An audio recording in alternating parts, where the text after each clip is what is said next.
Hello guys, welcome to my new blog. আশা করি তোমরা সবাই ভালো আছো, আমিও খুব ভালো আছি।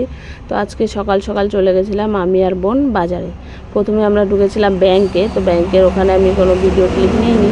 তারপরে একটু এসেছিলাম ফুচকা খেতে, একটু ফুচকা খেয়ে নিলাম দুজন। আমাদের এখানে ফুচকা হচ্ছে তোমার 30 টাকায়, সরি 10 টাকায় 3টা। তো ফুচকা খেয়ে আমরা একটু বাজার করে নিয়েছি। তারপরে এসেছি বিশালে আমি কয়েকটা টি শার্ট নিলাম, 4টা টি শার্ট, আমার দুটো, বোনের দুটো। তারপরে নিয়েছি বিস্কিট, তেল, এগুলো তো কালকে লাগবে, যেহেতু কালকে আমাদের বাড়িতে পুজো আছে। আর আমি তোমার নেক্সট মান্থ মানে আগস্ট সেপ্টেম্বরে প্রথম দিকে কাজে চলে যাচ্ছি। তো তার জন্য আমার টি শার্ট লাগবে কয়েকটা, যার জন্য আমি কয়েকটা টি শার্ট নিয়ে নিলাম, যেহেতু লাগবে তাই নিয়েছি। তারপরে নিয়েছি একজোড়া জুতোটা আমার খুব দরকার ছিল। একদম প্লাস্টিকের জুতো পরে পা একদম ভালো লাগে না, আর গরম হয়ে যায়, যার জন্য নিয়েছি একজোড়া জুতো। তারপরে এখান থেকে নিরমা নিলাম, আর অনেক কিছু কেনাকাটা করেছি। তোমাদের সাথে পুরোটাই শেয়ার করব পরে, ঠিক আছে?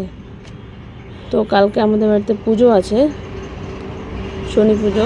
আমাদের বাড়িতে তোমার ভাদ্র মাসের প্রথম শনিবারেই পুজো হয়, যার জন্য তারপরে এখানে বাড়ি চলে আসি শপিং করে। টোটোতে বসে দুজনে দুটো আইসক্রিম খেয়ে নিলাম, ভাইয়ের জন্য একটা নিয়ে নিয়েছি। এই যে আজকের আমার এই ছোট্ট মিনি ব্লগটা কেমন লাগলো জানাবে সবাই।